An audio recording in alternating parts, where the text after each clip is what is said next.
Hi hello ನಮಸ್ತೆ welcome back ಅನ್ಸವಿರುಚನ್ vlogs. I hope ಎಲ್ಲರೂ ಚೆನ್ನಾಗಿದ್ದೀರಾ. ಅನ್ನಂ ಪರಬ್ರಹ್ಮ ಸ್ವರೂಪಂ. ನಾನಿವತ್ತು ನಮ್ಮೂರಿನ ಜಾತ್ರಾ ವಿಡಿಯೋನ ಶೇರ್ ಮಾಡ್ಕೋತಾ ಇದ್ದೀನಿ ನಿಮ್ಮ ಜೊತೆ. 5 ವರ್ಷ ಆದ ನಂತರ ಮಾಡ್ತಾ ಇರೋವಂಥ ಜಾತ್ರೆ ಇದು. ಅನಿವಾರ್ಯ ಕಾರಣಗಳಿಂದ 5 ವರ್ಷ ಜಾತ್ರೆನ ನಿಲ್ಲಿಸಿದ್ರು. ಈ ವರ್ಷ ಅದ್ಧೂರಿಯಾಗಿ ಜಾತ್ರಾ ಮಹೋತ್ಸವ ನಡೀತಾ ಇದೆ. ಇದಕ್ಕೂ ಮುಂಚೆ 48 ದಿನದ ಇಂದಿನ ದಿನದ ಜಾತ್ರೆದು ಕೂಡ ನಾನು ವಿಡಿಯೋನ ಅಪ್ಲೋಡ್ ಮಾಡಿದ್ದೆ. ಇದು ಬಂದು ದೊಡ್ಡ ಜಾತ್ರೆ. ನಮಗೆಲ್ಲ ತುಂಬ ಖುಷಿ ಆಯಿತು ಈ ಜಾತ್ರೆನ ನೋಡಿ. ಸೊ ಈ ವಿಡಿಯೋನ ನಿಮ್ಮ ಜೊತೆ ಶೇರ್ ಮಾಡ್ಕೋತಾ ಇದ್ದೀನಿ. ನೀವು ಕೂಡ ಕಣ್ತುಂಬ್ಕೊಳ್ಳಿ, ಜಾತ್ರೆನ ನೋಡಿ ದೇವರ ಕೃಪೆಗೆ ಪಾತ್ರರಾಗಿ ಅಂತ ಹೇಳ್ತಾ ಇದ್ದೀನಿ. ಅದಕ್ಕೂ ಮುಂಚೆ ಯಾರೆಲ್ಲ ನನ್ನ ಚಾನಲ್ ಸಬ್ಸ್ಕ್ರೈಬ್ ಮಾಡದೆ ನೋಡ್ತಾ ಇದ್ದೀರಾ, ಸಬ್ಸ್ಕ್ರೈಬ್ ಮಾಡ್ಕೊಂಡು ನೋಡಿ, ಪಕ್ಕದಲ್ಲಿರೋವಂಥ ಬೆಲ್ಲೈಕನ್ ಕ್ಲಿಕ್ ಮಾಡಿ. ನನ್ನ ಎಲ್ಲ ವಿಡಿಯೋ ನೋಟಿಫಿಕೇಷನ್ ಕೂಡ ನೀವು ಪಡಿಬೋದು. ಈ ವಿಡಿಯೋ ಇಷ್ಟ ಆದಲ್ಲಿ ಫ್ಯಾಮಿಲಿ ಫ್ರೆಂಡ್ಸ್ ರಿಲೇಟಿವ್ಗೆ ಶೇರ್ ಮಾಡಿ, ಕಮೆಂಟ್ ಮಾಡಿ. ಸಬ್ಸ್ಕ್ರೈಬ್ ಆಗಿಲ್ಲ ಅಂದರೆ ಸಬ್ಸ್ಕ್ರೈಬ್ ಆಗಿ. ಶ್ರೀ ವೀರಭದ್ರ ಸ್ವಾಮಿಯ ಹೊಸದು ಒಂದು ನೂತನ ವಿಗ್ರಹ ಕೂಡ ರೆಡಿ ಮಾಡಿಸಿದ್ರು ಊರಿನವರೆಲ್ಲ ಸೇರಿಕೊಂಡು. ಸೊ ಹಾಗಾಗಿ 48 ದಿನ ಅಖಂಡ ದೀಪನ ಹಚ್ಚಿ ಪ್ರತಿದಿನ ಅಭಿಷೇಕ ಎಲ್ಲ ಮಾಡಿ ದೇವರಿಗೆ ಶಕ್ತಿ ತುಂಬಿ ಎಲ್ಲ ಮಾಡಿ ಜಾತ್ರೆನ ಅದ್ಧೂರಿಯಾಗಿ ಮಾಡ್ತಾ ಇದ್ದಾರೆ. ಇನ್ನು ಮುಂದೆ ಪ್ರತಿ ವರ್ಷ ಎಂದಿನಂತೆ ವರ್ಷಕ್ಕೊಮ್ಮೆ ಜಾತ್ರೆ ಕೂಡ ನಡೆಯುತ್ತೆ. ಈ ವರ್ಷ ಸ್ವಲ್ಪ ಬೇಗ ಬಂದಿದೆ. ತುಂಬ ಚಳಿ ಕೂಡ ಇತ್ತು, ಹಾಗೆಯೇ ಅಷ್ಟೇ ಎಕ್ಸೈಟ್ಮೆಂಟ್ ಕೂಡ ಇತ್ತು ಜಾತ್ರೆ ನೋಡಲಿಕ್ಕೆ. ಖಂಡಿತ ಐ ಹೋಪ್ ಈ ವಿಡಿಯೋ ನಿಮಗೆ ಇಷ್ಟ ಆಗುತ್ತೆ. ಹೇಗಿತ್ತು ಅಂತ ಮರಿದೆ ಕಮೆಂಟಲ್ಲಿ ತಿಳಿಸಿ.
ಇದು ಬಂದು ಸೋಮವಾರ ಬೆಳಗ್ಗೆ ಪೂರ್ಣಾಹುತಿ ಮಾಡ್ತಾ ಇರೋದು 11 ಗಂಟೆ 11:30 ಸಮಯದಲ್ಲಿ.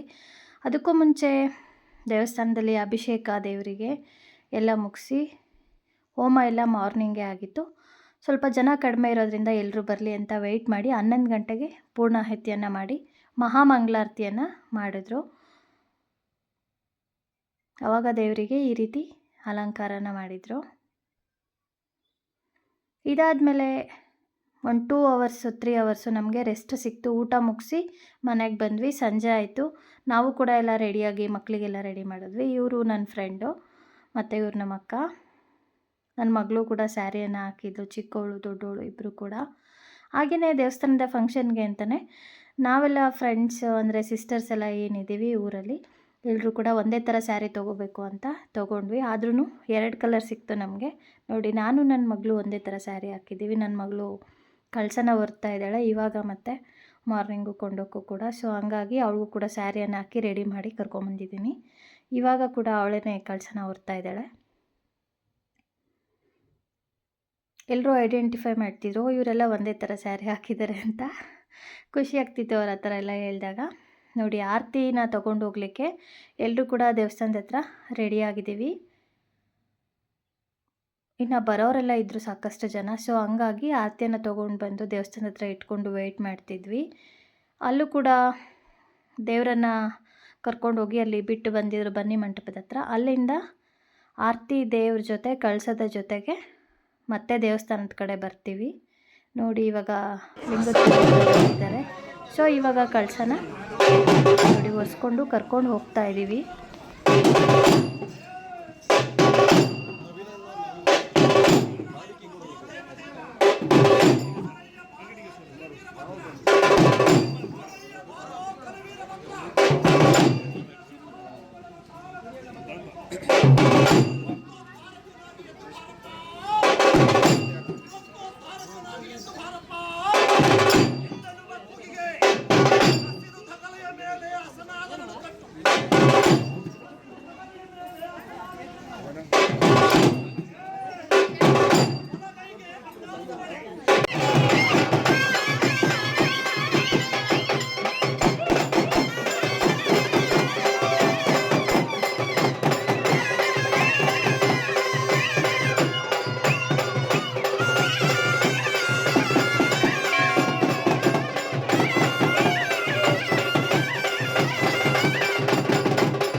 ಇದು ಬಂದು ಶ್ರೀ ವೀರಾಂಜನೇಯ ಸ್ವಾಮಿ ದೇವಸ್ಥಾನ. ಕಳಸ ಬಂದು ಈ ದೇವಸ್ಥಾನಕ್ಕೆ ಮಹಾಮಂಗಳಾರತಿಗೆ ಅಂತ ಹೋಯಿತು. ಹಾಗಾಗಿ ಇಲ್ಲಿ ಆರತಿಯವರೆಲ್ಲ ಕೆಳಗಡೆ ವೆಯ್ಟ್ ಮಾಡ್ತಾಯಿದ್ವಿ.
ನೋಡಿದ್ರಲ್ಲ ಫ್ರೆಂಡ್ಸ್, ನಮ್ಮೂರ ಜಾತ್ರೆ ಹೇಗಿತ್ತು ಅಂತ.